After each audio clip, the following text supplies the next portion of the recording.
Bonsoir à toutes et tous. Bienvenue depuis la plateforme de Zoom de l'Institut français de Madrid. J'espère que vous nous entendez tous bien, que vous nous voyez tous bien. Ce soir, nous continuons notre cycle de lecture dramatisée que nous avons déjà commencé depuis un an. Ça fait un an que nous sommes avec ce cycle-là et que chaque mois, vous avez la chance de recevoir des comédiens et des comédiennes espagnols francophones qui nous lisent des fragments de textes français, voire francophones. Donc voilà, merci notamment, enfin je remercie la compagnie Jolie Clément, notamment Lola Casamayor, qui aujourd'hui est la comédienne invitée, et Nathalie Pinault, qui je sais n'est pas très loin, qui nous écoute également. Donc merci à toutes les deux pour ce cycle de lecture. Ce soir, donc Lola Casamayor nous lira des fragments d'Hilda, de Marianne Diaye. Marianne Diaye, autrice, novelliste, romancière et également dramaturge française, qui a reçu notamment prix Femina, prix Goncourt, et qui a écrit Hilda en 99, une de ses premières œuvres de théâtre justement en 1999. Et donc ce soir, Lola Casamayor rend hommage à Hilda. Donc voilà, moi je vais partir quelques temps, je vais vous laisser avec Lola, et ensuite, bien entendu, vous pourrez poser vos questions, enfin vous êtes habitués, je pense, sur le chat de cette page Zoom, poser vos questions à Lola, ou voilà, au niveau de, enfin ouais, tout ce que vous voulez lui poser. Voilà. Très bonne soirée à toutes et tous, et à tout à l'heure.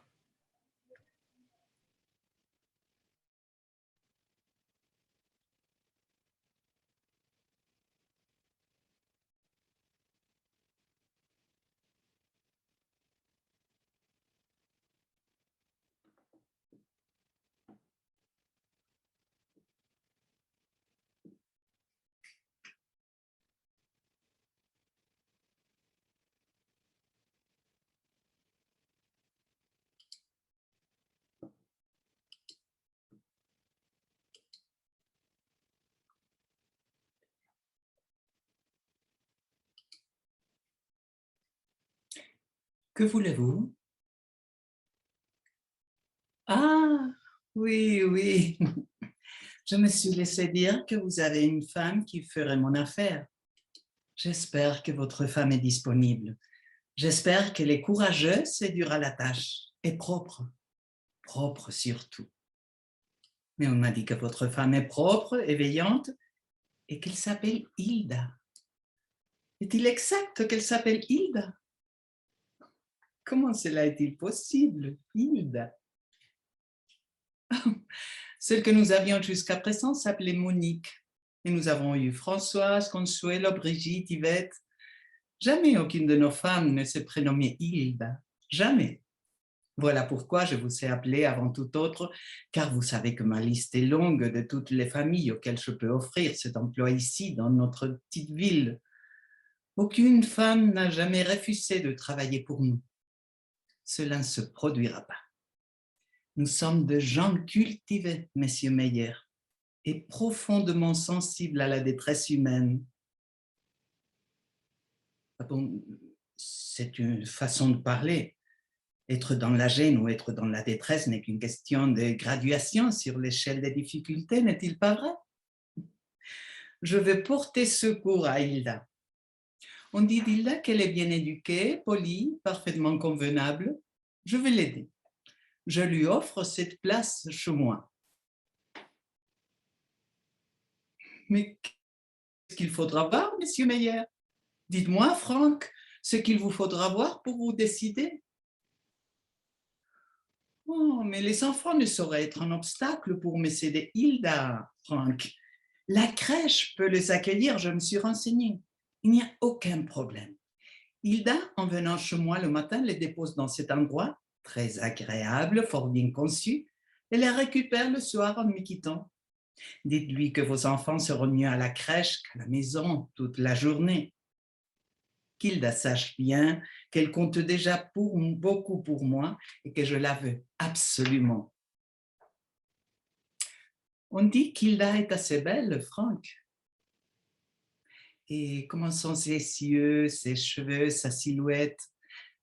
Est-ce qu'elle n'est pas un peu trop grosse ou maladivement maigre? Les femmes d'ici, de notre petite ville, Et surtout, celles qui viennent me voir pour un entretien d'embauche sont souvent dans l'excès de maigreur ou dans l'excès de poids. Cela m'irrite. Je veux une femme sérieuse, une femme qui se contrôle et se soucie de son aspect. Ma femme de servitude devra veiller sur ma maison et sur mes petits-enfants. Comment le fera-t-elle avec conscience si elle ne peut déjà veiller sur son propre corps? Est-ce qu'il prend des médicaments? Je m'explique. Presque toutes mes femmes de pain se faisaient prescrire un tranquillisant, parfois même un antidépresseur. C'est la mode dans notre petite ville chez les servantes, pourquoi pas? Je comprends bien qu'il n'est pas toujours facile de travailler pour les autres, même dans les meilleures maisons. Bien. Empêchez toujours Hilda de se faire ordonner quoi que ce soit. Menacez votre médecin s'il le faut. Hilda doit demeurer inchangée. Ces femmes demandent n'importe quoi et l'obtiennent. Et les anxiolytiques s'échangent entre elles comme les revues de tricot. C'est trop dans le fond des criminels sans même qu'elles s'en rendent compte. Je ne veux pas d'une femme qui néglige ou maltraite mes petits-enfants sous l'empire d'un calmant, d'un euphorisson. Une certaine Julie que j'ai eue fumait du crack. Pouvez-vous l'imaginer, Franck? Du crack, mon Dieu! Hilda, fume-t-il les cigarettes?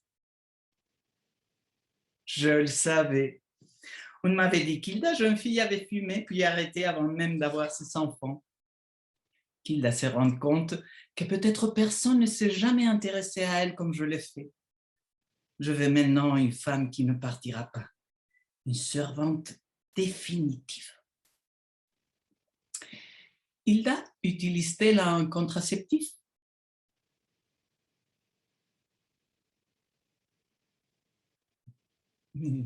Pourquoi ne dites-vous rien? Monsieur Meyer? Hilda me le dira bien, elle. Vous n'êtes qu'un homme après tout. Hilda me parlera. Elle se confiera à moi, je la conseillerai à ce propos. 2 enfants suffisent à un couple. Savez-vous comment on peut souffrir par ces enfants lorsqu'on vit dans le besoin permanent, le manque d'espace, quand les dettes s'accumulent et la fatigue? Vous devez, n'est-ce pas, près des 3 000 francs de loyer mensuel.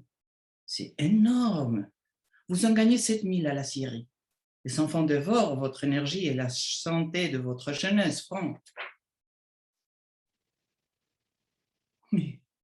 Mais vous vous cabrez ridiculement sous les coups de ma question inoffensive, bienveillante.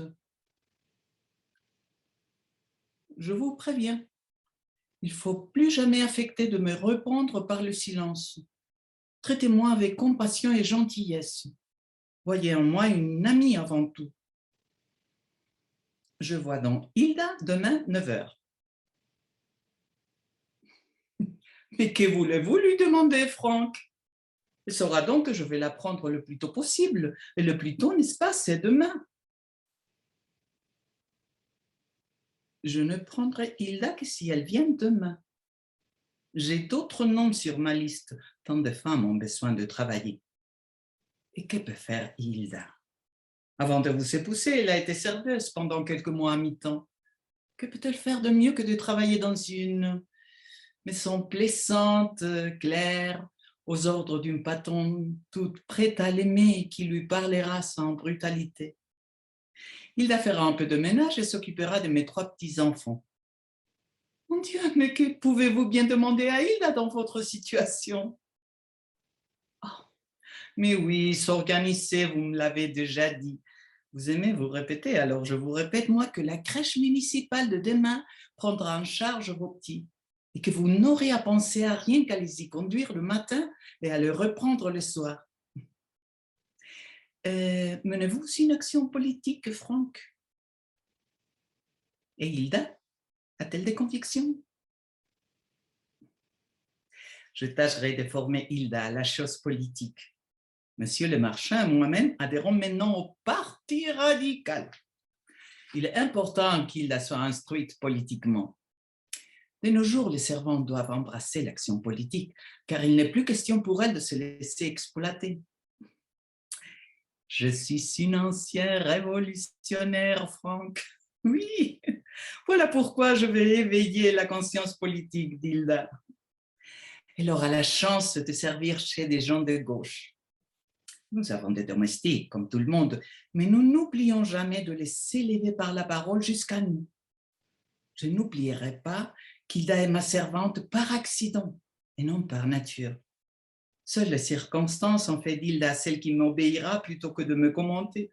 C'est le hasard de la vie, voilà tout. Car Hilda n'était pas née pour servir, plus que moi, Franck. Je suis une maîtresse de gauche, humaine, décontractée, facile à contenter. Je serai bonne avec elle. Aussi bon qu'on peut l'être avec quelqu'un dont on ne doit jamais oublier, malgré tout, qu'il cherchera toujours le moyen de vous avoir un petit peu, de resquiller, de tirer au flanc. Moi-même, si je devais servir, ne serais-je pas comme cela? Honnêtement, Franck, on acquiert une fois devenu domestique une sorte de complexion particulière inhérente à cette condition qui vous rend légèrement menteur, fraudeur, sournois comme un enfant. Et comme un enfant vis-à-vis de l'employeur qu'on s'échine à vouloir tromper petitement, oui, pour le simple plaisir de se croire libre. Je connais tout. Est-ce que quelque chose vous tracasse? Oh, je suis certain qu'Hilda ne demandera rien du tout à ce propos.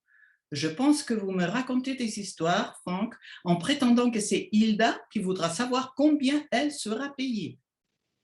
Rien que dans cette petite ville, une vingtaine de femmes diraient oui, sans se soucier de cette question. Et ce n'est pas qu'elle m'accorderait une telle confiance, Franck, mais qu'elle n'oserait tout simplement pas risquer de me déplaire en m'obligeant à parler d'argent. Elle dirait oui, je viens demain sans rien demander. Hilda, elle aussi, viendra demain.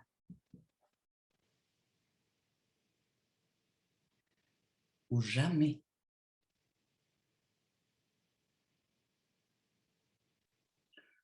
Je compte payer Hilda 50 francs de l'heure, Franck. Je déclarerai la moitié des heures qu'elle effectuera réellement et c'est à vous, en personne, que je remettrai l'argent correspondant aux heures non déclarées. Chacun de nous y trouvera son bénéfice. C'est ainsi que je procède. Je n'aurai pas le moyen sinon d'avoir une femme à temps plein. Ne croyez pas que je suis riche, il n'y a plus de riches. Nous nous débrouillons, nous avons nos petites combines pour garder la tête hors de l'eau. Ben oui, oui, 3 enfants, le ménage, la vaisselle, tout cela, à quoi bon détailler?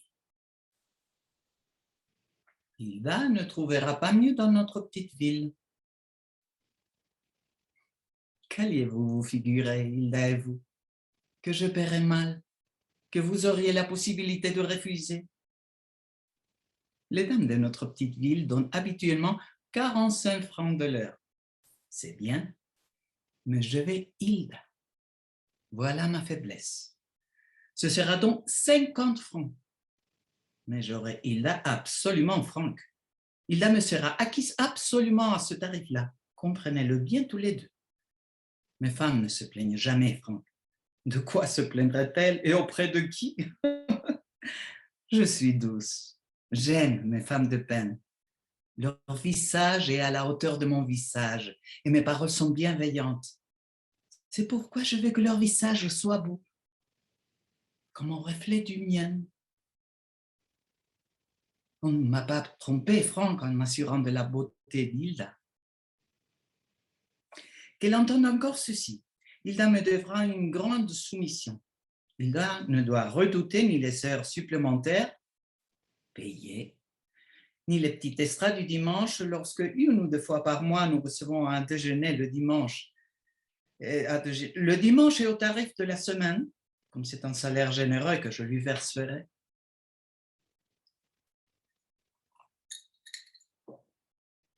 Je ne supporte pas m'occuper de mes petits-enfants la journée entière, de leur parler, de jouer et de rire comme il faut le faire. Hilda fera tout cela. Elle parlera, jouera, rira avec les enfants. Elle fera tout cela à merveille, il le faut. Car j'aime mes petits-enfants. Je veux autour d'eux que de la joie. Je ne peux pas avoir cette joie. Hilda aura cette joie pour moi. Est-elle naturellement joyeuse?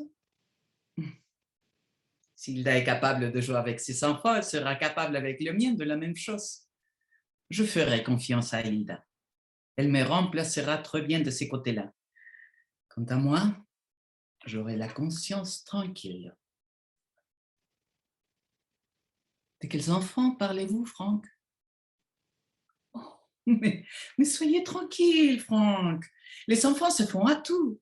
Les vôtres aimeront la crèche comme tous les enfants qui vont à la crèche. Ils ne sont pas les premiers. Il y a des joujoux et tout le nécessaire. Pas de problème, Franck. Il y a une quantité incroyable de jouets de toutes sortes dans ces endroits-là. Hilda, 9 heures demain. Vous aurez la moitié de la paix en main propre. Vous et pas Hilda. Au revoir.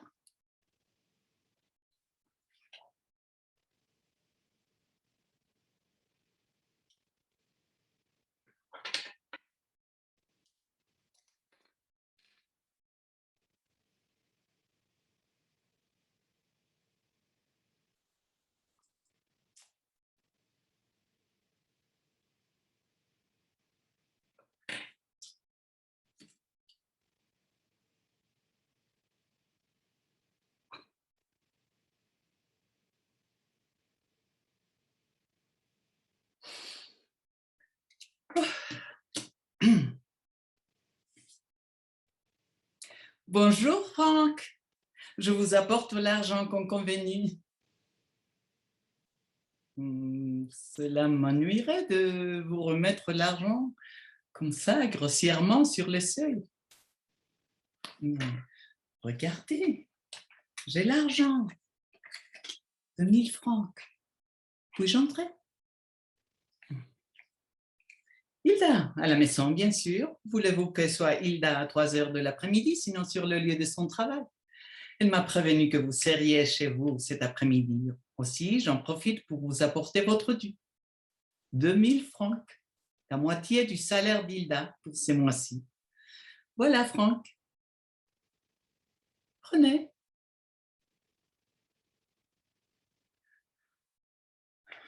Vous êtes bien raide et froide, comme Hilda.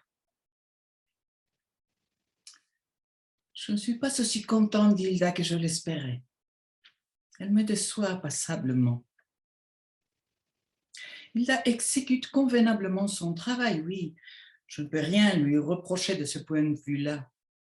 Hilda est chez moi à 9 heures précises, elle ôte son manteau et ses chaussures dans le hall, enfile sa blouse et les mules plates que je lui fournis, me salue dans « bonjour », plutôt sec. Puis elle monte à l'étage où sont les chambres des enfants. Il la réveille, chacun à tour de rôle sans les embrasser. Les habille, le débarbouille, tout cela sont presque parlés. Il se contente de répondre aux questions gentiment et impersonnellement.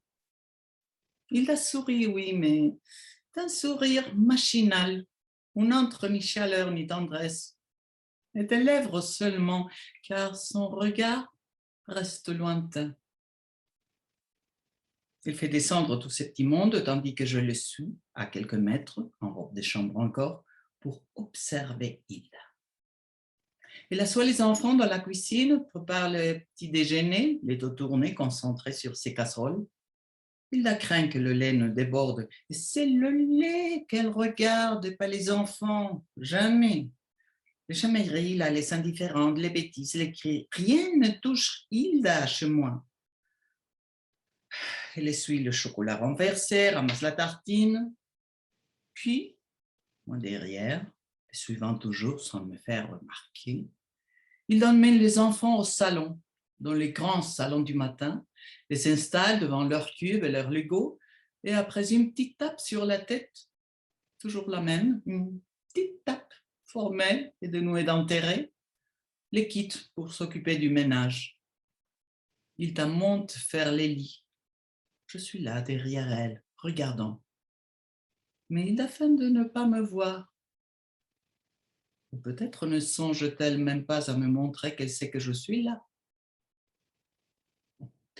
Ensuite, l'aspirateur, le chiffon et le repas des enfants et l'assiste des enfants et la vaisselle et le goûter et le vitre et la cire. Mais ceci aussi. Hilda refuse systématiquement ce que je lui offre. Connaissez-vous beaucoup de patrons qui aient comme moi le désir sincère, généreux, gratuit de prendre un petit café en compagnie de leurs servantes, toutes les deux assises à la table de la cuisine, conversant et riant comme des amis. Il me faut, Franck, de ces conversations de femmes qui rapprochent les esprits et unissent subtilement, quelle qu'en soit la légèreté. Je veux qu'Hilda soit mon égale. Comprenez-vous qu'elle ne veuille être qu'une domestique? Elle peut être mon amie. Quelle servante refuserait? Hilda me dédaigne. Elle préfère bouffer. Oui, bouffer. En même temps que les enfants, derrière leur chaise, debout, rapidement. Se nourrir et en finir, comme une esclave. Hilda m'insulte, Franck. Merci bien. Voilà tout ce qu'elle me répond. Merci bien. Et elle s'éloigne. Hilda est bien payée, bien traitée. Pourquoi ajouter-la à l'esclave? Hilda est ma servante, mon employée, ma femme à tout faire, et mon amie, si elle y consent. Connaissez-vous dans notre petite ville beaucoup de dames qui voudraient faire leur amie de leur bonne? C'est un honneur et un privilège que d'être considérée ainsi. Mais elle aime mieux être une bête et travailler sans lever le nez pour avoir plus vite terminé. Hilda n'a pas d'amour pour mes petits-enfants. Oui, j'attendais d'Hilda qu'elle câline les enfants, qu'elle les prenne dans ses bras, qu'elle s'allonge auprès du petit pour l'aider à s'endormir.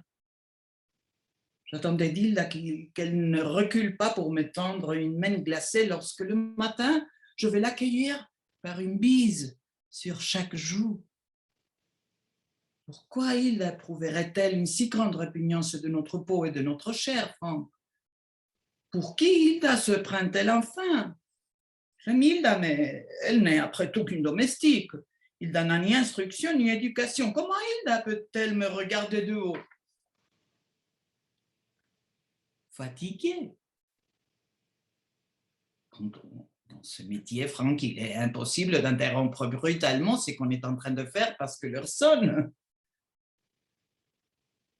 Qui dites-vous, Franck? Ceci de travailler, mais qu'est-ce que cela signifie? Mais mon Dieu, Franck, servez-moi un café. Mais il ne peut pas m'abandonner. Mais je ne veux pas de la sœur d'Hilda, je veux Hilda. Comment s'appelle cette sœur? Corinne. Corinne vient. Non, non, non, non, non, non. Je ne veux pas d'une Corinne. Un café, Franck. Mon Dieu, non, non, non, non. Je m'y oppose absolument. Mais pourquoi vos enfants pleurent-ils à la crèche? Enfin, Franck, tous les enfants pleurent lorsque maman s'en va, puis ils s'y font. Un café, j'ai besoin de stimulants. Pas question qu'Hilda s'en aille. Quelle histoire, mon Dieu. Une Corinne contre Hilda. Je ne l'accepterai jamais, Franck. La sœur, j'en suis sûre, n'est pas aussi belle qu'Hilda. La parfaite minceur d'Hilda, sa charmante petite taille, ses dents magnifiques, presque opalescentes à force d'être sain. Oh, je suis comblée par la beauté d'Hilda. Je veux simplement couper ses cheveux. Oui, des cheveux courts seront plus hygiéniques. Le bout de cheveux d'Hilda est cassante, filasse. J'aime coiffer. Je le ferai en beau casque. C'est plus propre. Hilda n'a plus l'âge de porter ses cheveux longs. Mais si, Franck.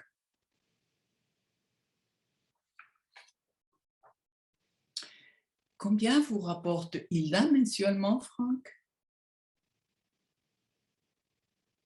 Ces 1500 francs ne sont pas négligeables pour vous. Vous êtes un foyer modeste, c'est presque la moindre économie. Avez-vous des actions, des SICA, de plan d'épargne, une assurance vie? Avez-vous rien de tout cela, Franck? Quand votre vieille voiture rendra l'âme, comment ferez-vous pour aller travailler? Je m'étonne que vous puissiez envisager de renoncer aussi légèrement aux 1500 francs du travail d'Hilda. Et je ne vous dirai plus qu'une chose à propos d'Hilda.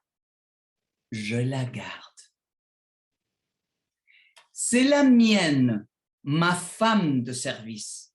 Je la garderai toujours, Franck, et de la façon qui me convient.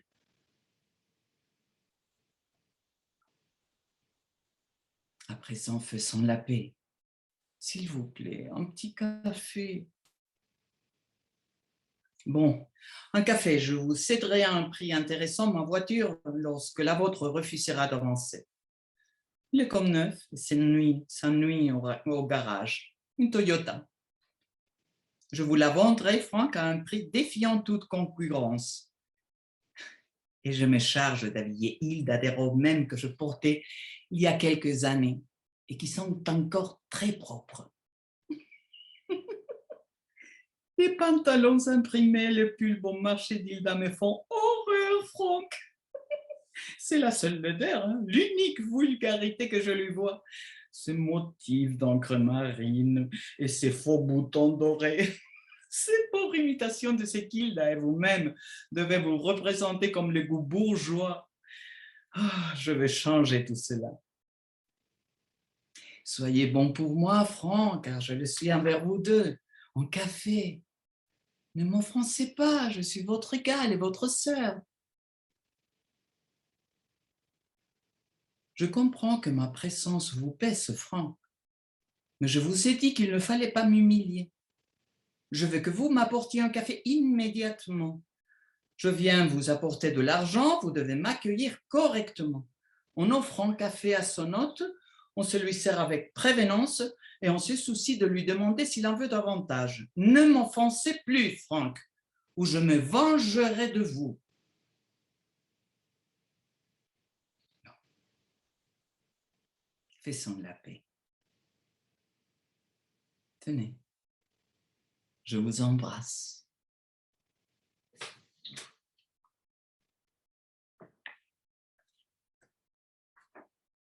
Bon,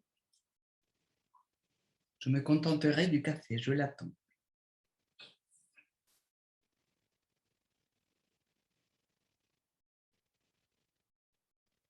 C'est assez mignon chez vous. C'est la première fois que je viens dans ce quartier de la périphérie, que je pénètre dans un immeuble comme celui-ci. Ah, le café. Jolie tasse.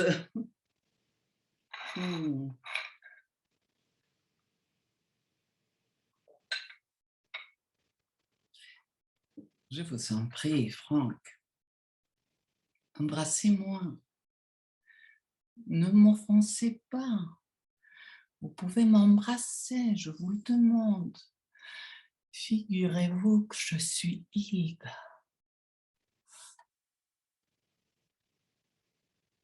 C'est bien, Franck, ne vous fâchez pas.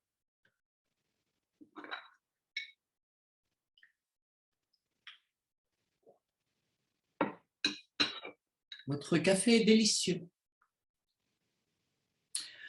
Je m'en vais à présent. Je reviendrai le mois prochain vous remettre l'argent du travail d'Hilda. C'est moi qui vais la rejoindre, pas vous. Alors, à qui appartient Hilda? Au revoir.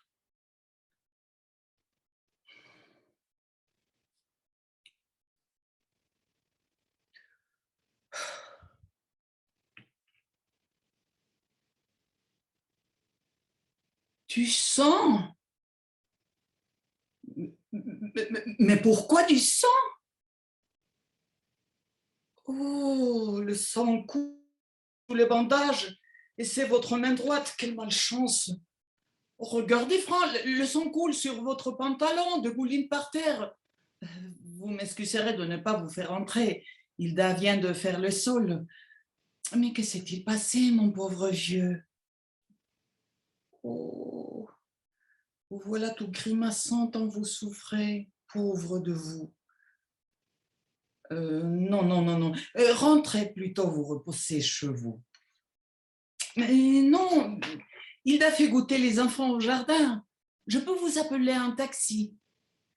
Mais vous allez vous effondrer, Franck. Je ne saurais pas comment vous porter secours. Vous êtes grand, lourd. Comment voulez-vous que je vous relève si vous tombez tout d'un coup? En bout de phalange, mon Dieu. Ah, attendez-moi un seconde. Ne quittez pas la grille. Le temps que je fasse venir un taxi. Hilda, euh, au fond du jardin, là-bas, près de la petite table verte. Mais bien sûr que c'est Hilda. Bon, si vous avez du mal à la reconnaître, c'est que je viens de lui enfiler cette jolie petite robe. Elle lui va parfaitement. Bon, j'appelle un taxi et vous rentrez tranquillement chez vous. D'ailleurs, votre main ne saigne plus. Non, j'ai prévu de sortir. Hilda doit garder la maison. Rentrez chez vous, Franck. Hilda sera là ce soir. Que vous ferait-elle de plus si on vous a soigné? J'ai absolument besoin d'Hilda cet après-midi. Attendez-moi, je téléphone, puis je reviens.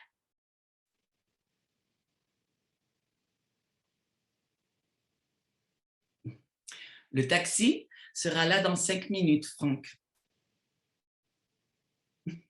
Vous regardez toujours Hilda.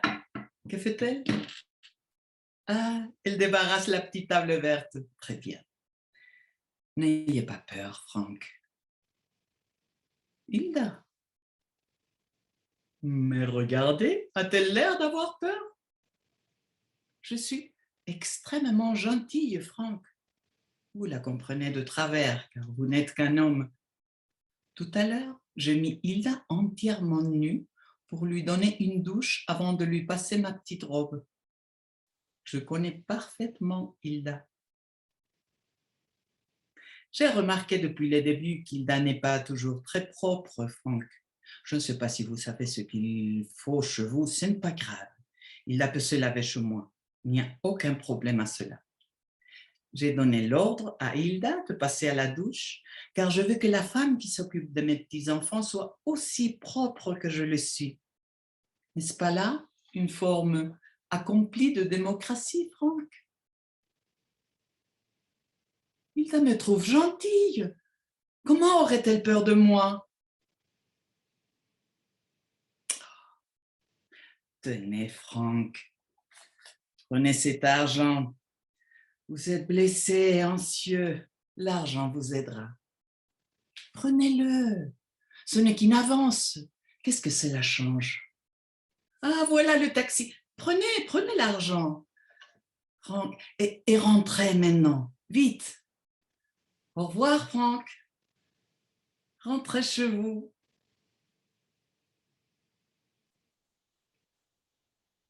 Allez au diable.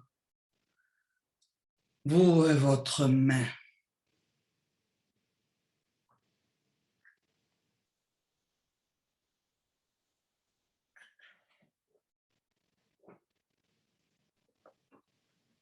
Merci beaucoup Lola. Merci pour cette interprétation, du coup, d'Hilda, de fragment d'Hilda, n'est-ce pas? Je sais que vous l'avez bien fragmenté le texte. Maintenant, on va peut-être laisser place à nos téléspectateurs, si vous avez des questions, des commentaires, en tout cas sur Lola. Moi, encore une fois, voilà, vous remercier Lola Casamayo et Nathalie Pinot pour ce cycle de lecture, parce que du coup, c'est le dernier, c'était la dernière lecture en ligne, en tout cas, pour le moment. Hein. Peut-être qu'on va la récupérer un jour, espérons-le. Mais en tout cas, voilà, merci à vous d'avoir collaboré avec nous pour ce cycle-là. Et merci à tous les comédiens aussi d'avoir participé. Enfin, je pense à Javier, à Pedro Casablanca, à Nathalie Cesseña, Juan Ribot et Isabelle Stoffel. Voilà, j'oublie personne. C'est parfait. Donc, merci à vous. Et surtout, on a une petite surprise. Je sais pas si on l'annonce pas encore vraiment, mais peut-être que, enfin, vous pouvez le raconter, Lola, une petite surprise au mois d'octobre qui attendent Que si je vais... en présentiel. Peut-être qu'en présentiel, nous allons faire quelque chose ensemble dans le théâtre de l'Institut français. Est-ce que non? Avec au théâtre de l'Institut français le 21 octobre. Ah non, non, non, mais dis-le toi. Tu le dis mieux que moi. Non, mais voilà, une petite surprise. Du coup, on va essayer pour clôturer justement ce cycle de lecture. Voilà, on vous invitera au théâtre de l'Institut français le 21 octobre avec Lola, Nathalie et d'autres comédiens justement de ce cycle, donc en présentiel avec des lectures en français et certainement également en version bilingue. Donc on vous attendra très nombreux pour cet événement-là le 21 octobre. En attendant, il faudra patienter un petit peu, quelques semaines. Donc voilà, on a un message de bravo, de félicitations à Lola, bien entendu. Bravo Lola, félicitations pour votre magnifique prestation. D'autres questions? Bravo pour cette belle lecture. Espectacular, Lola. Donc voilà, je ne sais pas si je vous laisse le mot de la fin, Lola. Sí, estoy un poco que si quoi de la fin. No, así que... Esa es la respuesta de la lectura. Je suis absolument idiot. Porque, bueno, ya que estamos clausurando el ciclo, si quieres como decir una palabra, no sé, a la gente allí súper fiel de este ciclo. Bueno, pues que infinitas gracias por haberse conectado por nosotras, porque si no esto no tiene ningún sentido. El sentido es comunicar toda esta literatura francesa, tanto de teatro como de novelas y que también precisamente lo que pretendemos hacer en la obra de teatro es mezclar cosas, que no que sea una obra ni nada así, sino mezclar poemas con canciones, con trozos de cosas que hemos leído y que no hemos podido meter, bueno, hacer una especie de collage de la literatura francesa. Sí, yo creo que lo habéis conseguido perfectamente, o sea, con obras más contemporáneas, otras, además con invitaciones también a autores que estuvieron presentes durante todo este tiempo. Entonces está muy bien. O sea, yo recuerdo también al público que hay una página web dedicada a todas las lecturas, donde se pueden encontrar todas las lecturas, desde la primera hasta esa de hoy. Bueno, que todavía no está claro, pero que mañana o pasado mañana estará también en la página web del Institut Français. Entonces, y también en el YouTube, en nuestro canal YouTube, o sea, si queréis ver actuaciones de Lola, Nathalie o de los demás actores quienes han colaborado con nosotros, pues ahí estarán los vídeos. Y otra vez, merci Lola, merci Nathalie. Merci au public, merci beaucoup, moi. Et à l'Institut. Et à l'Institut, naturellement, à toi, Romain. Toi, tu es magnifique. Il faut t'applaudir aussi. C'est vraiment un super projet d'avoir mené ça dans une période qui n'était pas facile. Et on a vu que ça marchait quand même plutôt très bien. Notamment, voilà, ça a vraiment très bien fonctionné et à refaire. Donc, merci à toutes les deux, merci à toutes et tous. Et puis voilà, donc on vous donne rendez-vous le 21 octobre dans notre théâtre en présentiel, Hourra, le 21 octobre. Voilà. Je vous embrasse tous, très bonne soirée et encore merci. Hasta luego, Lola, un beso. Adiós. Ciao.